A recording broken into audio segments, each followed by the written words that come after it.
I can't afford it." The words were barely louder than a whisper, but they cut through the supermarket like a blade. The young mother stood at the checkout, cheeks burning, holding a carton of milk in trembling hands. Her daughter clutched her leg, eyes fixed on the bottle, lips dry. The cashier sighed, already reaching to take it back. "I'm sorry," the woman said again, forcing a smile she didn't feel. "I'll put it back." That's when someone behind her spoke. "Don't." The entire line froze. The man's voice was calm, low, heavy with authority.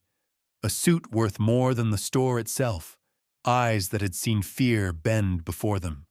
The Mafia boss had watched everything. The milk, the little girl, the way the mother turned away so her daughter wouldn't see the tears. He stepped forward slowly, and in that moment, no one in that store knew why this powerful man, a man who owned half the city, was staring at a single carton of milk like it mattered more than money ever had. Stay with me until the end, because what he does next for that mother and child will silence the entire room and change 3 lives forever. Before we begin, don't forget to like this video, hit subscribe, and comment where you're watching from. Now, let's get into it. The fluorescent lights hummed overhead, casting harsh shadows across the rows of cereal boxes and canned goods. It was just past 9 in the evening at Murphy's Corner Market, the kind of neighborhood store where every face was familiar and every story was known. The automatic doors wheezed open and closed with mechanical precision, letting in the cool October air that carried the scent of rain and fallen leaves. Maria Santos pushed her cart through the narrow aisles, her 4-year-old daughter Sophia walking beside her with careful steps. The little girl's shoes squeaked against the linoleum floor, worn thin from countless trips to this same store. Maria's eyes scanned the shelves methodically, calculating prices in her head with the precision of someone who counted every penny twice. 24 hours earlier, Maria had been fired from her job at the textile factory. Budget cuts, they said. Last hired, first fired. The supervisor had handed her a pink slip with apologetic eyes and 2 weeks severance pay that wouldn't even cover next month's rent. She'd walked to her car in the employee parking lot, sat behind the wheel for 10 minutes, and cried until her chest ached.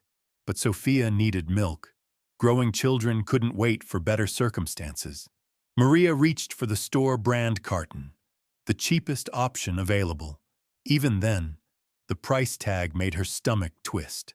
$3.49. She had exactly $17.12 in her wallet, money that needed to stretch until she found another job. Rent was due in 2 weeks. The electric bill sat unopened on her kitchen counter. Sophia's pediatrician appointment was scheduled for Friday. Behind them, 3 aisles away, Vincent Torino examined a bottle of imported olive oil with the same intensity most people reserved for legal documents. His charcoal gray suit was tailored to perfection, each thread precisely placed. The kind of man who commanded rooms without speaking. The kind of man whose reputation preceded him into every conversation. Vincent Torino wasn't supposed to be in Murphy's Corner Market. Men like him had assistants for grocery shopping, drivers who handled mundane errands, entire staffs dedicated to ensuring he never had to concern himself with the trivial mechanics of daily life. But tonight was different. Tonight, he needed to think. The Castellano family had made their move earlier that afternoon, a bold play for the docks that Vincent had been orchestrating for 6 months. 3 phone calls and a carefully worded message had dismantled what should have been a straightforward negotiation. Now Vincent needed to recalibrate. He needed to walk among regular people, to remember what the world looked like outside of boardrooms and private clubs. He'd dismissed his driver at 8:30 and walked the 12 blocks from his penthouse to this unremarkable corner store.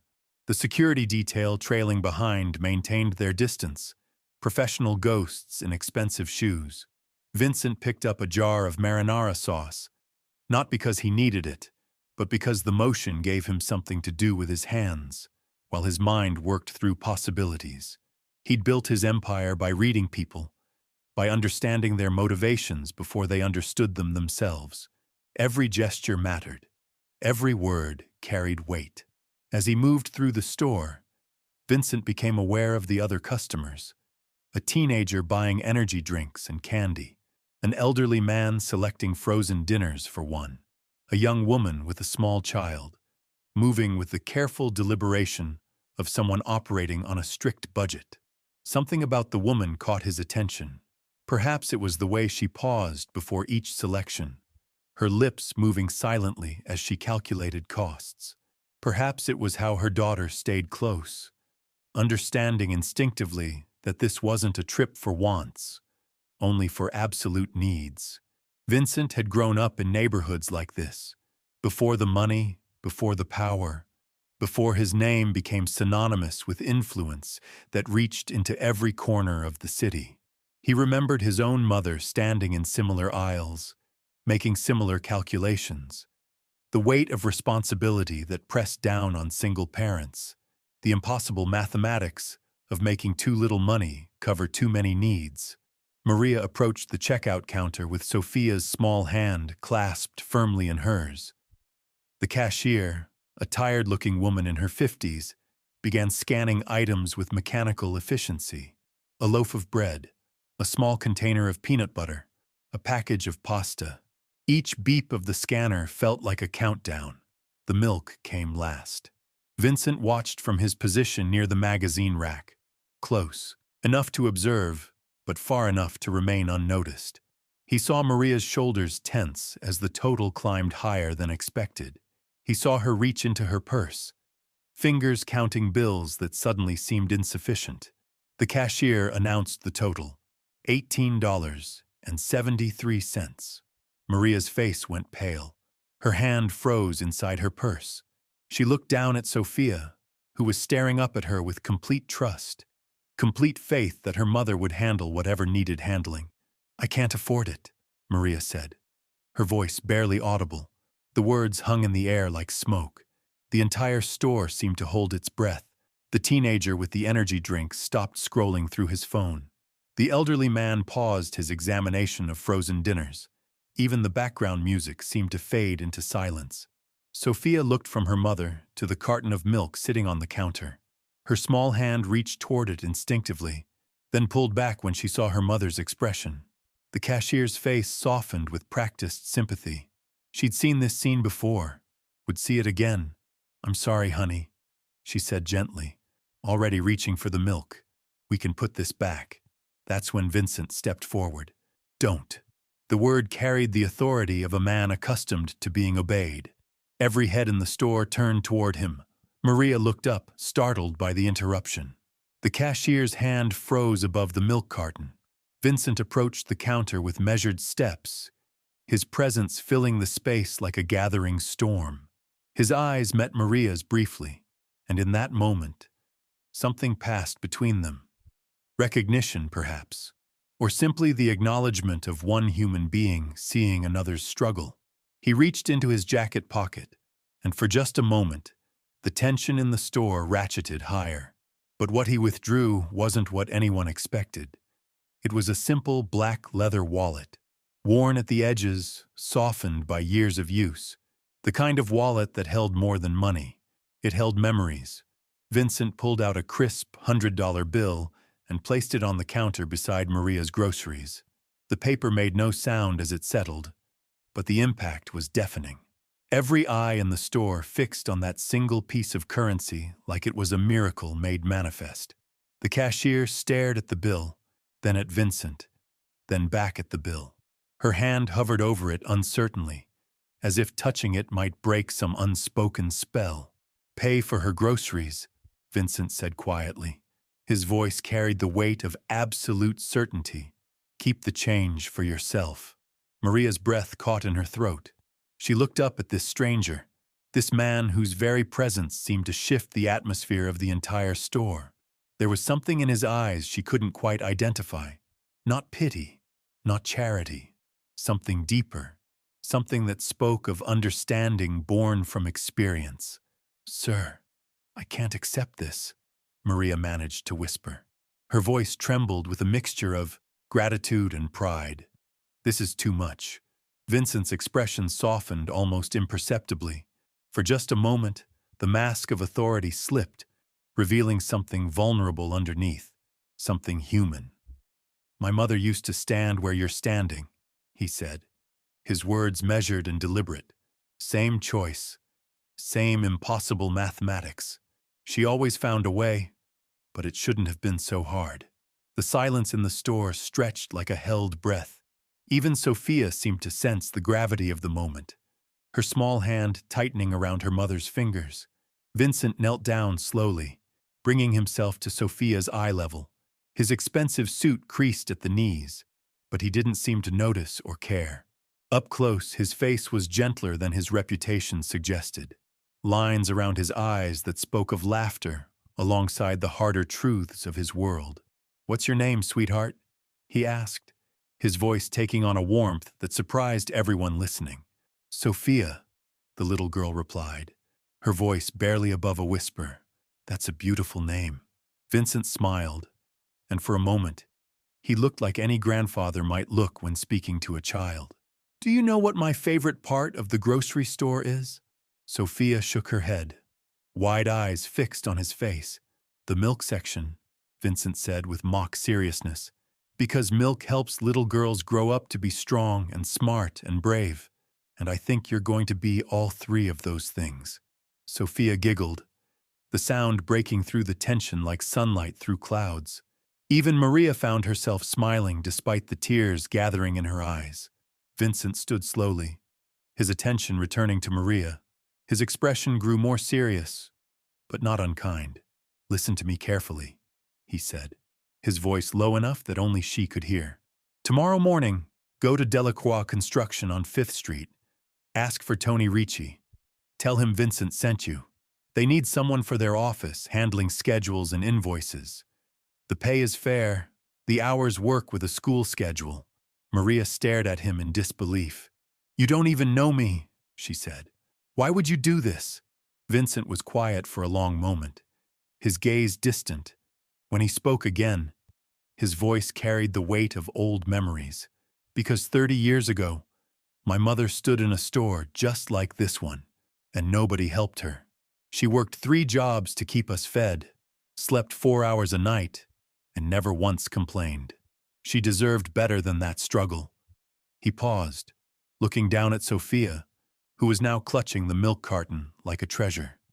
"Every child deserves to see their parents smile instead of worry," Vincent continued. "Every mother deserves to sleep at night knowing tomorrow is taken care of." The cashier had been listening with tears in her own eyes. With shaking hands, she processed the payment, the register's mechanical sounds seeming almost sacred in the silence. She handed Maria the receipt and the change, a small fortune in bills and coins. "Thank you," Maria whispered, the words inadequate for the magnitude of what had just occurred. "I don't know how to repay this kindness." Vincent shook his head. "You don't repay kindness. You pass it forward. Someday, when you're in a position to help someone else, you remember this moment. You remember that small gestures can change everything." As Maria gathered her groceries, Sophia tugged on Vincent's sleeve. He looked down at her expectantly. "Are you an angel?" Sophia asked with the innocent directness that only children possess. Vincent laughed, a rich sound that seemed to surprise him as much as anyone else. "No, sweetheart. I'm just a man who remembers what it feels like to need help." The other customers in the store had been watching this entire exchange with fascination. The teenager with the energy drinks was recording on his phone, tears streaming down his face. The elderly man was openly weeping, remembering his own struggles from decades past. As Maria and Sophia prepared to leave, Vincent called out one more time, "Maria." She turned back, Sophia's hand in hers. "The job interview is at 9 tomorrow morning. Don't be late. And Maria, wear something that makes you feel confident. You've got this." Maria nodded, unable to speak past the emotion clogging her throat. She guided Sophia toward the exit, both of them moving like people in a dream. As the automatic doors closed behind them, Vincent remained at the counter. The cashier was still staring at him with something approaching reverence. "That was the most beautiful thing I've ever seen," she said softly. Vincent picked up his bottle of olive oil, the original reason for his presence in this unremarkable store. "No," he replied, watching through the window as Maria buckled Sophia into an old car in the parking lot. "The beautiful thing will be watching that little girl grow up knowing her mother never had to choose between dignity and necessity again."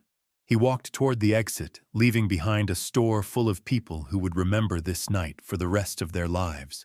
Each of them had witnessed something extraordinary. Not just generosity, but the kind of human connection that reminded everyone present why kindness mattered. Vincent's security detail fell into step behind him as he emerged into the cool October air. The city stretched out before him, millions of lights representing millions of lives, millions of stories, millions of struggles just like Maria's.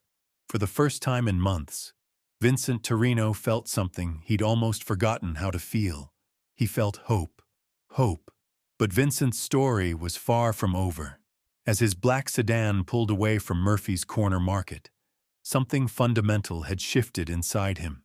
The man who controlled shipping routes and construction contracts, who decided the fate of businesses with a single phone call, couldn't stop thinking about a 4-year-old girl asking if he was an angel.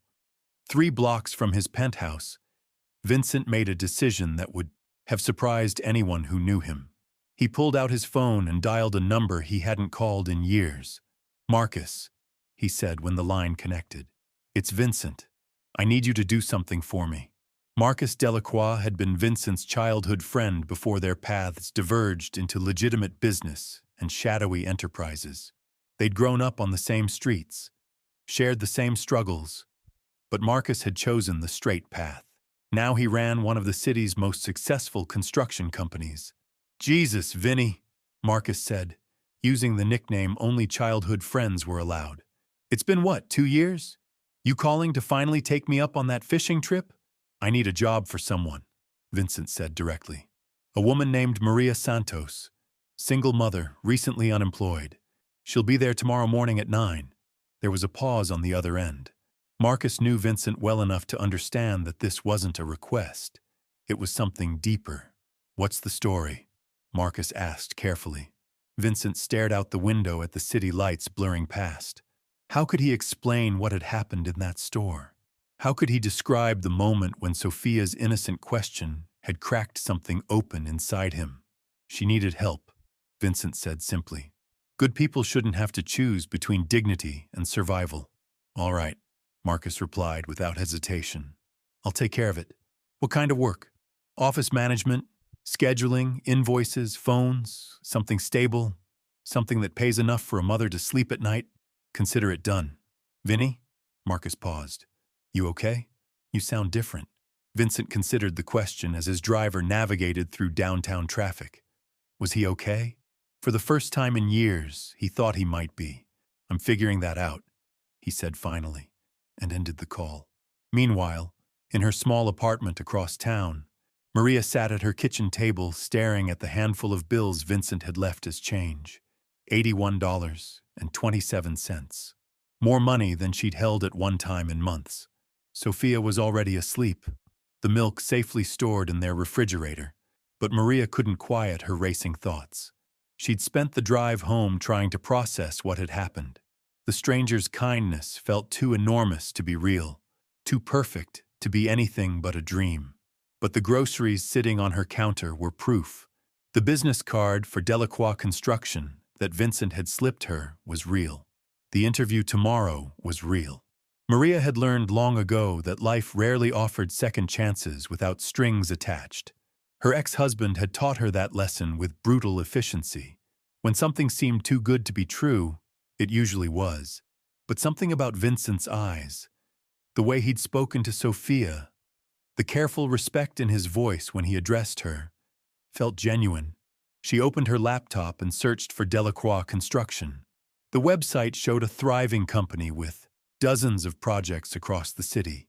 Real work. Legitimate business. The kind of place where she could build something stable for herself and Sophia. As she researched, Maria found herself thinking about Vincent's words. You don't repay kindness, you pass it forward. The concept felt foreign to someone who'd spent years barely surviving, but it also felt like a promise, a way to transform tonight's miracle into something lasting. The next morning arrived gray and drizzly, October asserting itself with typical unpredictability. Maria dropped Sophia at her neighbor's apartment, kissing her daughter's forehead and promising to be back soon. She'd chosen her best dress, a navy blue piece she'd worn to job interviews before, and added her grandmother's pearl necklace for confidence. Delacroix Construction occupied a converted warehouse in an industrial district that was slowly gentrifying. The building hummed with activity even at 8:45 in the morning. Trucks loaded with materials rumbled in and out of the lot. Workers in hard hats moved with purpose between stacks of lumber and concrete. Maria approached the main office, her heart hammering against her ribs. Through the windows, she could see people working at computers, answering phones, coordinating the complex logistics of multiple construction projects. This was real work, real opportunity. The receptionist, a woman about Maria's age with kind eyes and a warm smile, looked up as she entered. Good morning, Maria said, fighting to keep her voice steady. I'm Maria Santos. I have an appointment with Mr. Ricci. Of course, the receptionist replied. Tony's expecting you. I'm Linda, by the way. I run the front desk and about half the scheduling around here. She led Maria through a hallway lined with photographs of completed projects. Shopping centers, office buildings, residential developments. Each image represented jobs, families fed, communities built. The scope of it overwhelmed Maria in the best possible way. Tony Ricci's office was practical and unpretentious. A man in his 50s with calloused hands and paint-stained work boots rose from behind a desk covered in blueprints and project timelines. Miss Santos, he said, extending his hand. Vincent told me to expect you. They sat down across from each other, and Tony studied Maria with the same intensity he might apply to architectural plans, but his expression was warm, curious rather than judgmental. Tell me about yourself, he said simply. Maria had prepared for this moment, but sitting here in this real office with this real opportunity, her practiced answers felt inadequate. Instead, she found herself speaking from the heart. I'm a single mother, she began. I lost my job yesterday at the textile plant. I've been working since I was 16, putting myself through night school, trying to build something stable for my daughter.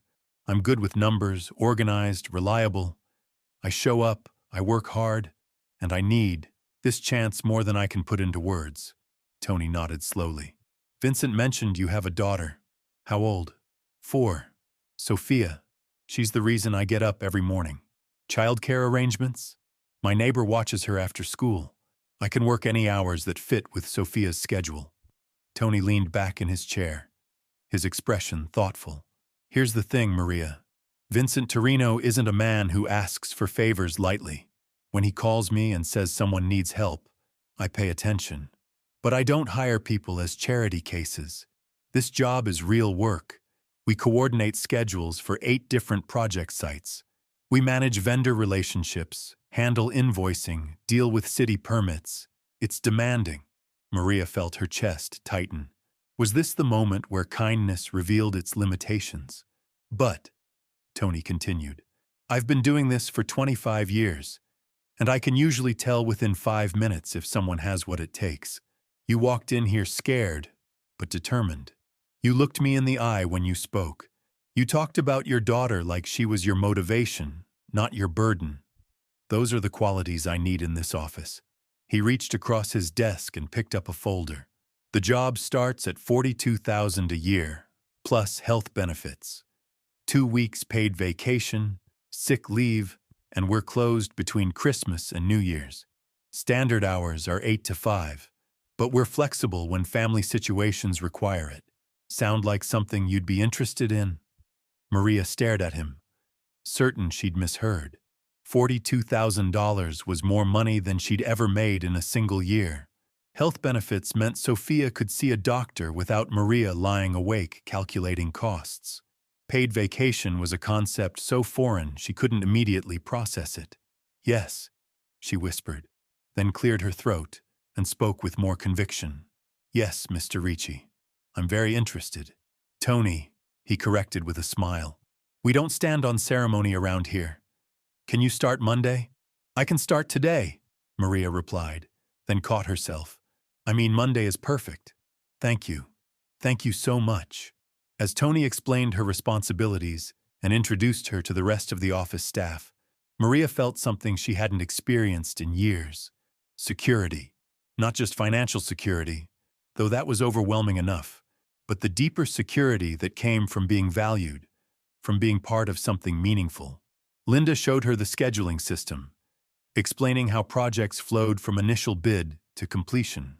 The work was complex, but logical, requiring exactly the kind of organizational skills Maria had developed through years of managing a household on an impossible budget. You're going to do great here, Linda said as they finished the orientation. Tony's a good boss, and Vincent Torino obviously sees something special in you. You know Vincent? Maria asked, surprised. Everyone in construction knows Vincent, Linda replied carefully. He's got interests in half the development projects in the city, but Tony's told me they go way back. Childhood friends, different paths in life, but they've maintained respect for each other. If Vincent vouched for you, that carries real weight around here. As Maria left the Delacroix building with a start date, employee handbook, and a head spinning with new possibilities, she thought about Vincent's words from the night before. Every child deserves to see their parents smile instead of worry. For the first time in Sophia's life, Maria realized that might actually be possible. But across town, Vincent was discovering that his act of kindness had created ripples he hadn't anticipated. Word traveled fast in his world, and by noon, 3 different associates had called to discuss the incident at Murphy's Corner Market. The teenager's phone video had gone viral overnight.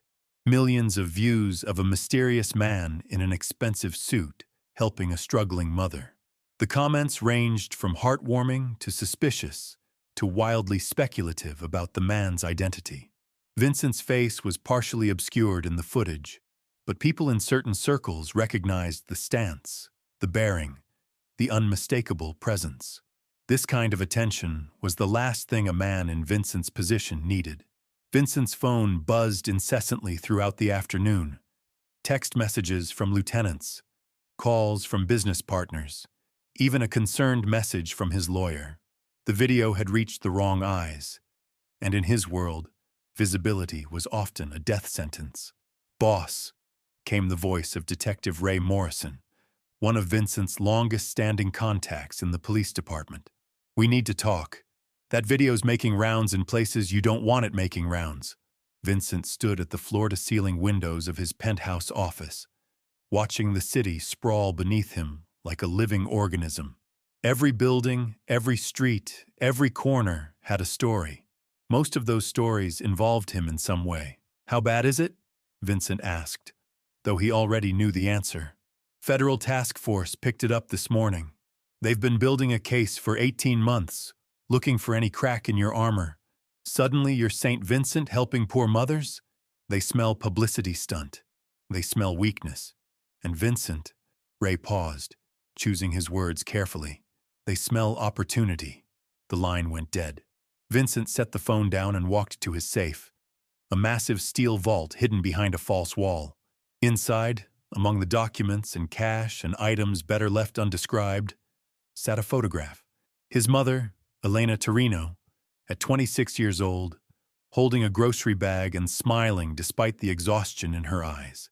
She'd been beautiful then, before the years of struggle wore her down, before working 3 jobs stole her youth, before the neighborhood changed and the good people moved away and the wolves moved in.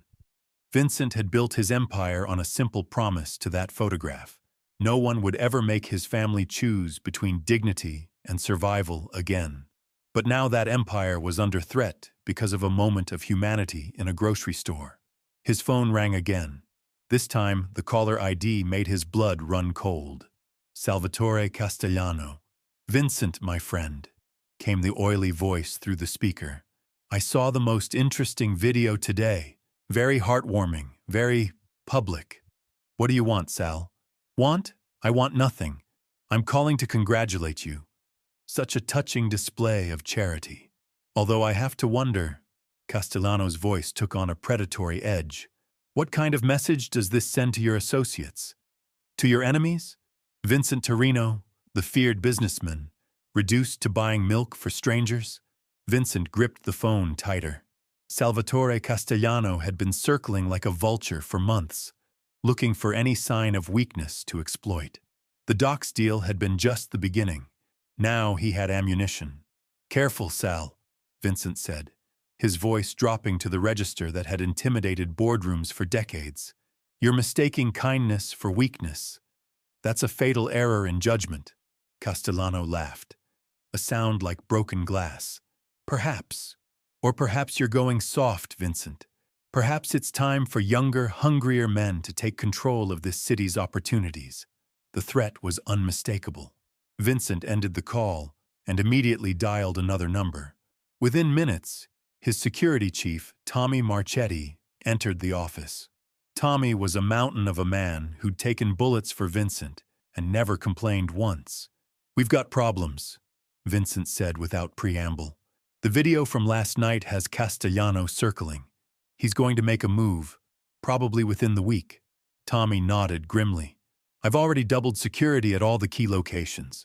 The docks, the construction sites, even had extra men positioned around that woman's apartment." Vincent looked up sharply.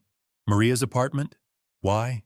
"Because if Castellano wants to hurt you, he'll look for pressure points. That video made her a pressure point." The realization hit Vincent like a physical blow. His moment of kindness hadn't just exposed him to federal scrutiny and business rivals. It had put an innocent woman and her child directly in harm's way. Maria Santos, who'd done nothing but struggle to buy milk for her daughter, was now a target because of his compassion. "Pull the men back," Vincent said immediately. "If Castellano sees security around her, it confirms she matters to me. That makes her more valuable as leverage. Boss, with respect, that's a mistake. If something happens to her, it's because I was selfish enough to help her publicly instead of quietly." Vincent turned away from the window, his mind racing through possibilities. There's another way to handle this. 3 hours later, Vincent sat in the back of his sedan outside Maria's apartment building. It was a modest complex in a neighborhood that was safe but far from affluent. Children played on a small patch of grass while their parents watched from lawn chairs. Normal people living normal lives, unaware that their new neighbor had become a pawn in a dangerous game. Vincent had never felt more out of place. Maria emerged from the building at precisely 5:30, Sophia's hand clasped in hers. The little girl was chattering excitedly about something, her face animated with the pure joy that only children possess. Maria looked different than she had the night before. The desperate edge was gone, replaced by something Vincent recognized as hope. He rolled down the window as they approached the sidewalk. "Maria." She turned, startled to see him again. Vincent stepped out of the car, his presence immediately drawing curious glances from the other residents. But for once, he didn't care about appearances or the careful distance he usually maintained. "I need to tell you something," he said quietly, approaching Maria and Sophia. "That job at Delacroix Construction, take it. But more than that, I need you to understand what happened last night changed everything." Maria studied his face, seeing something vulnerable beneath the composed exterior. "Changed everything, how?" Vincent knelt down to Sophia's level one more time. The little girl beamed at him with innocent recognition. "Remember what I told you about being strong and smart and brave?" Sophia nodded enthusiastically. "Well, your mama is all three of those things. And sometimes, when we help people, we discover that we're the ones who needed help the most." He stood slowly, his eyes meeting Maria's. That grocery store reminded me of something I'd forgotten. That power isn't about what you can take. It's about what you choose to give. 3 months later, the video from Murphy's Corner Market had been viewed over 50 million times. But the real story wasn't in those viral seconds of footage. It was in the ripple effects that followed. Maria had thrived at Delacroix Construction, her natural organizational skills earning her a promotion within weeks. Sophia started preschool at a program that Vincent quietly funded, not just for her, but for dozens of other children in similar circumstances. The federal investigation had indeed intensified, but something unexpected happened. Other videos began surfacing. Security cameras from construction sites showing Vincent ensuring worker safety.